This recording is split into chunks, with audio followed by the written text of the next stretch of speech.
నంబాలకు జోహార్లు అర్పించిన భక్తుల సిద్ధేశ్వర్ పటేల్. సిద్ధేశ్వర్ పటేల్ విడుదల చేసిన లేఖలో ఏముంది? సాయుధ పోరాటంపై సిద్ధేశ్వర్ పటేల్ అభిప్రాయం ఏంటి? నక్సలైట్ మారోజు వీరన్న అమరత్వం పొందిన తర్వాత సిద్ధేశ్వర్ పటేల్ అనుభవం ఏంటి? ఒకసారి ఈ వీడియోలో తెలుసుకుందాం. కళింగ బీసీ యోధుడు కామ్రేడ్ నంబాల కేశవరావుకు జోహార్లు. మిత్రులారా, మరణం బాధకరం. ఒక కుటుంబస్తుడు చనిపోతే ఆ కుటుంబం దుఃఖసాగరంలో మునిగిపోతుంది. ఒక యోధుడు దేశవ్యాప్తంగా విస్తరించుకొని ఉన్న మావోయిస్టు పార్టీ కార్యదర్శిని కోల్పోవడం చాలా విషాదకరం. ఎంతో గొప్ప సిద్ధాంతమైన నాయకుణ్ణి కోల్పోతే తీవ్ర నష్టం జరుగుతుంది.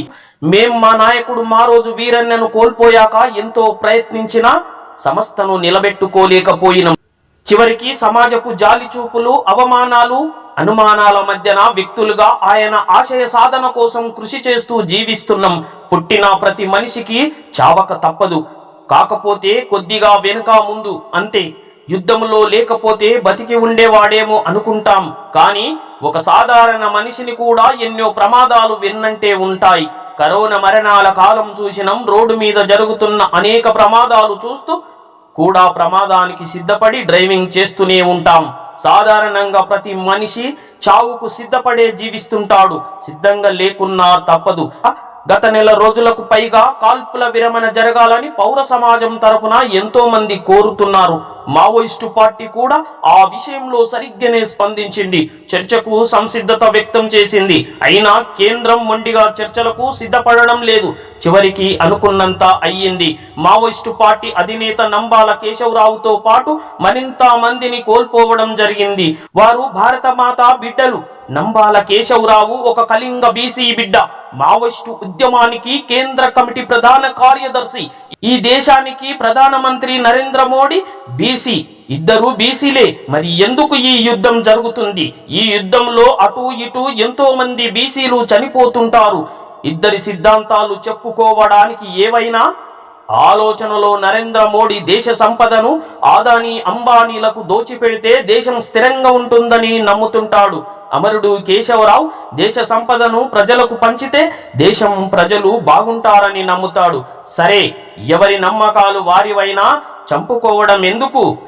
పాకిస్తాన్తో చర్చలు, అస్సాం నాగాలాండ్ తీవ్రవాదులతో చర్చలు చేస్తూ కాల్పుల విరమణ పాటిస్తూ నరేంద్ర మోడీ నంబాల కేశవరావుతో చర్చలకు ససేమిరా అంటాడు. ప్రాణాలు తీసేస్తుంటాడు. ఇక్కడ విషయం ఏంటంటే నంబాల కేశవరావు ఆదివాసుల కాళ్ళ కింద ఉన్న సంపదలు ఆదివాసులకు దక్కాలంటాడు.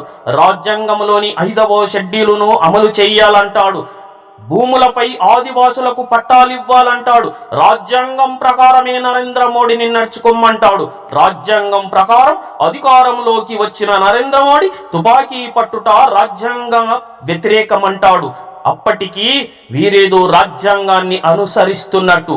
అంబానీ ఆదానీల కోసం రాజ్యాంగానికి తూట్లు పొడిచి వీరు దయ్యాలు వేదాలు వల్లించినట్టు తుపాకీ బూచిని చూపెట్టి ఆదివాసులను హతమారుస్తున్నారు. కొందరు సిద్ధాంతకర్తలు సమాజం భూస్వామ్య సంబంధాల నుండి పెట్టుబడిదారి సంబంధంలోకి మారింది కనుక యుద్ధం వద్దు అంటారు.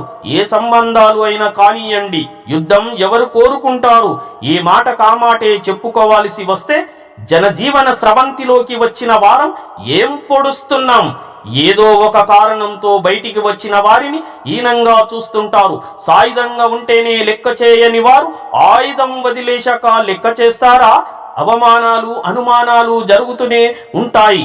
మరణం బాధకరమే, కానీ అవమానకర జీవితం అంతకంటే బాధకరం.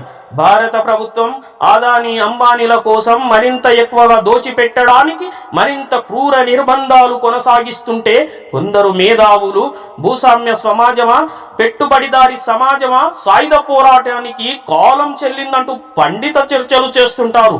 భూస్వామ్య సమాజం పోయి పెట్టుబడిదారి సమాజం వచ్చిందనుకున్న వారి దోపిడీ కోసం చేసే దాడి పెరుగుతున్నప్పుడు ఆదివాసుల మధ్యన ఆదివాసులకు అండగా ఎంతకాలం నుండి జీవిస్తూ వచ్చిన ఉద్యమ యోధులు ఆయుధాన్ని పారేసి పారిపోయి రాగలగడం సాధ్యమవుతుందా?